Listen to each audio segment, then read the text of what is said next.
bullying. It's not cool. In fact, it's probably one of the most uncool things ever. I mean, someone just experiencing bullying can be affected for the rest of their lives. It can make someone jaded. It can make someone anxious forever. But you know what is cool? Fucking cute girls, tomboys. You know what else is cool? Anime and manga and gaming! I'm gonna be talking about Nagatoro this video.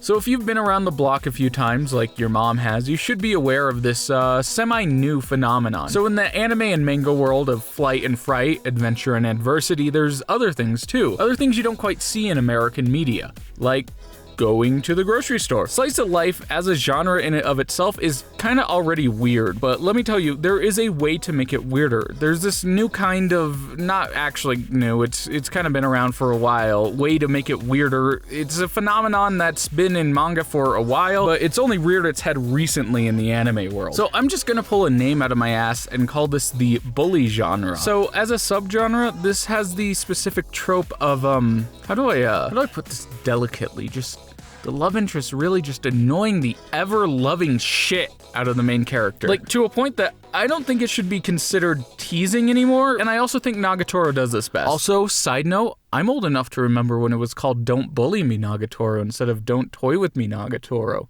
or Don't Tease Me Miss Nagatoro, or Don't Tread On Me Nagatoro. And by the way, just in case you're confused, I'm talking about the show, if you should watch it, but I've read the manga and know more about that, so I'm going to be talking about both if that kind of makes sense. So to explain why I think Nagatoro does it best, I'll do like a couple second synopsis for you. So Don't Toy With Me, Miss Nagatoro is a romantic comedy slice of life series with a really stupid name. It's about this dude who I refuse to learn the name of and his love interest Nagatoro. The dude is a really nerdy introvert while Nagatoro's this popular extrovert, and the relationship starts when Rigatoni straight up bullies him over wanting to make a manga. Not toy with, not tease, straight up bullies him. Like, he fucking cries, dude. Like, she completely emasculates him, and he fucking cries.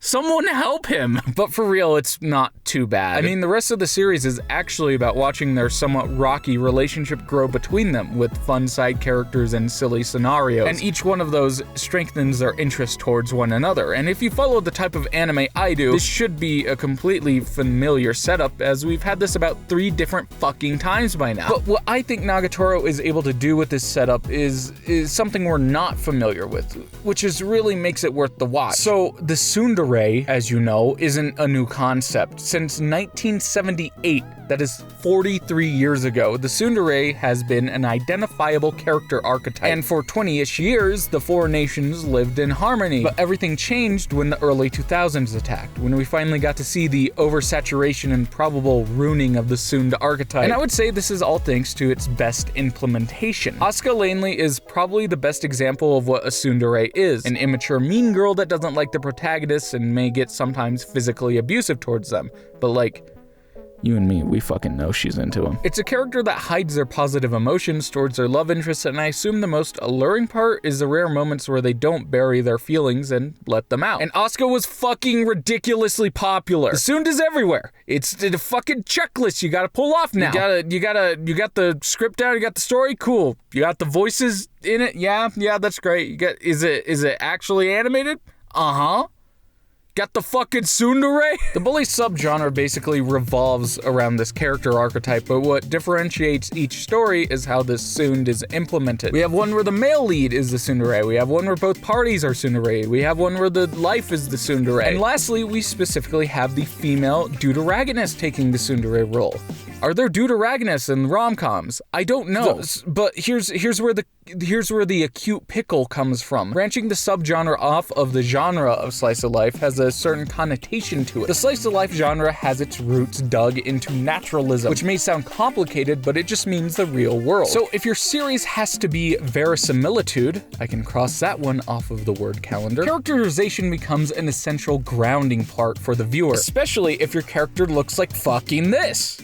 I mean, look at it. These two look like they're from different shows. And I get it's kind of a stale meme to dunk on Uzaki's design, but it shows an inherent flaw with the contemporaries of Nagatoro. That being the situation does not match the characterization. Like, honest to God, the tsundere is a ridiculously comedic archetype. I mean, you have this fucker who's a goddamn borderline abusive towards this person. You're just supposed to be like, oh my god, goals! And this means that going overboard on the tsundere characterization is not an option, as the last thing grounding each SOL in naturalism is character. The nice and cathartic, relaxing dynamics between the main characters is what I find attractive and is a lot of the appeal of these stories. Because while two characters may pretend not to get along, they're probably just giving each other some shit. The realism of age ranges and the shyness anyone can have about their own feelings is why these stories become engaging. Because anyone, even if you're a lonely fuck like me, can relate. Get it? The character dynamics are fun because they're slightly realistic, and the idea of the tsundere can become muddled or diluted in an attempt to make a story like this feel more real. So now that I've explained why things are the way they are, let's just fuck some shit up, dude. Nagatoro from the first chapter shows us there ain't no fucking pussyfooting around,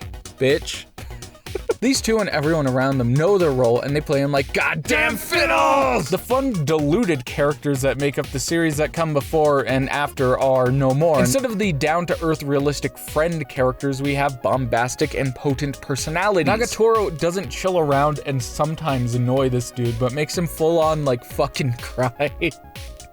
She is the tsundere, and she knows it. And this is the separating factor that makes the series go above the other examples of the bully genre. Melodrama is heightened by theatricality that makes the implausible plausible. By going further, it seems more real. Sydney Lament. And this quote right here is Nagatoro. Because we have a heightened reality, it can seem more real. But just quoting this man doesn't make a good enough point, right? So what does this mean for you, though? Well, what is a story, in essence? A story is an account of imaginary or real people and events told for entertainment. Thank you, Google. But a story is more than that. A story is characters acting in a world. A story is people doing something for themselves or for the world. A story, in essence, is change. And when you have something like this, which is low stakes and not action-oriented, the change that makes the story can't be about the world, right? A story like this, the characters themselves have to be the byproduct of change. So with something like The Two Usual Suspects, the issue is the change is too subtle, because people don't change on a dime. That one guy in class won't not be a racist by the end of the month because you tried really hard to convince him. So there is a laid-back sense of character progression, in part because it's more real to have characters stay mostly the same. Another part, the appeal, is already the setup and the tropey characters. So the changes in these stories isn't normally about the characters' personalities, but their relationship status. The goal, or change, in Uzaki will be that they either end up together or they become fine with the status quo. These are our only two options for change in the story, unless the third person gets introduced. Think about it. In a realistic way, what can these two characters change without feeling OOC? That means out of character if you're not a degenerate. But with Nagatoro, because we have strong melodramatic characters, change can be easily made, seen, and done. And it doesn't feel out of place. It feels satisfying because they're already acting like cartoony stereotypes. The main character at the chapter 70 point is obviously different from the chapter 1 point, but it doesn't feel like a total far cry, nor does it feel like his arc is nearing a stopping point. It feels like he can still become something completely different, and I want to marry him. Nagatoro herself goes through changes too, albeit less obvious ones, but the characters are constantly growing because there isn't a fear of making these two super realistic, nitpicky psychology 101 roll credits ding student points out to his friends that he didn't act this way after learning fucking whatever the fuck. The character changes can feel super duper potent because it doesn't restrict itself. The change in this story is defined by the more charactery characters, and this means that each situation is more fun. Even if the conditions are not that ridiculous, it remains entertaining because there is a constant gun pointed at your head, a threat that these two will just do something different. Because they can. They will go through their character arcs and you'll fucking like it. The series is constantly amusing to me because there is a real chance that these characters will change at any moment. That they will just grow as people. This idea is also aided by the fact that the main character actually wants to and makes steps towards self-improvement based on the motivation that he wants to impress this bully or friend and be someone they can look up to. But sadly, because of the self-improvement aspect of the show being integrated early on, the initial plot of the series becomes lost, for lack of a better term. The idea of the small uwu boy wanting to grow up to be an art man is cast aside in favor of the general idea of turning boy to man. And I would count this as a negative if it weren't for the fact that it makes the series a lot fucking better. They try the whole story arc and the later part things with consequences and like fucking act structure, but something like this lends itself to episodic adventures with self-contained acts. What's fun about this isn't the world that surrounds the couple, but what they do with it, and how each little change from each little 1 or 2 chapter arc slowly morphs them into what they are. Did I just slip into fucking talking about the characters again? But that's the series' most attractive feature to me, and it makes the story unlike its contemporaries that feel more like blind entertainment. I'm not a pompous asshole, I promise. The unashamed character development of the series sets it apart from other bully series and makes me unashamed in talking about how much I like it. Sort of. Maybe, not really actually. So here's an anecdote that was kind of telling to me about this series. I went back to my parents' place for a week because I had to do something, and I actually read the series while chilling on my couch. And then I realized what I was reading. Surprisingly, Nagatoro seems kind of tame in the department of can I show this to my mom compared to anime romances in general. I find the appeal so broad and widening that I think anyone can enjoy the series despite, with the, and the, like the way the... Okay, I can't tiptoe around this anymore. This shit is fetish art. I'm serious. You can tell by the way it's drawn. You can tell all about it. You could just fucking tell from just anything that this is fucking fetish art. I'm sorry. I call it how I see it, and this dude makes weird hentai. But, and this is a huge but, with an underline and exclamation mark, but it is acceptable based on its contents. I'm saying that the story and characters can and do make up for the very obvious, I'll say perverse, art and subject matter because it's interesting and engaging. So much so that just for a second, a single moment, a solitary instant of weakness, you may forget what the fuck you're reading and think it's okay to read it with your mom around. The series is fun and the characters are more than their own sex appeal and self-insertness. There's actual depth to the series and also a little titty. Nagatoro is actually good. Like, legitimately, not half-assed. It's okay, and you can give it a whirl. If you, as a person, have never given this subgenre a chance, this is the one to do it with. And the anime is really friggin' good way to do that. Especially if you feel like you got burned on Uzaki, considering it's kind of fucking boring. Yeah, it was kind of my bee to put all my eggs in that basket, but for real, I never thought Nagatoro would get an anime. And bro, I don't normally say this, but animating the series has brought a new kind of life to it. It's not just acceptable, but the animating process has given the anime a real identity. A lot of the jokes and bits are very physical, so animating to be physical really makes it worth something compared to the manga. Also, the lights are pretty, but I think that's kind of been normalized since Ufotable. I think the manga is drawn in a way where a lot of the action already dominates the storytelling, which lends itself to TVs and movies already. So I guess it's a no-brainer to say the anime pulled it off well. I was shocked.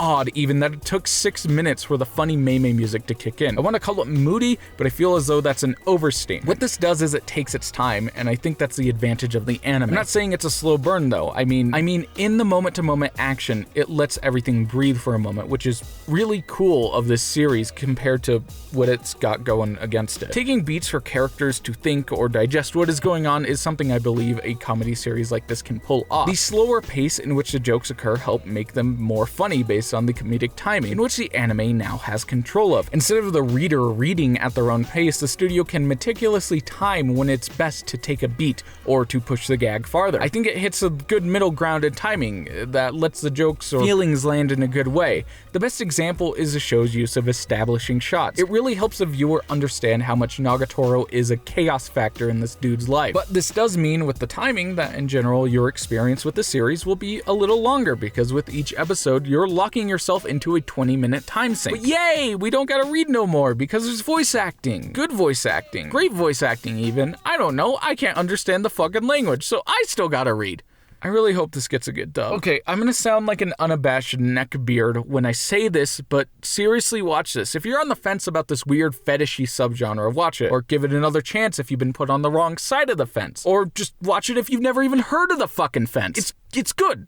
It's very anime in concept. That sentence makes any fucking sense. But for real, I think this is a cool series, and I don't want it to be memed to death because only fucking dumb incels watched it. I really want everyone to give this a chance, and I feel the need to say that because it's been forever prefaced with pussy. Yeah, sure, it's not high art, nor is it going to be the best life-changing anime you've ever seen. It probably won't even be the best bully anime given a few years. But this is the trendsetter. And more importantly, it's a trendsetter because of serious merit, and not from just being the first.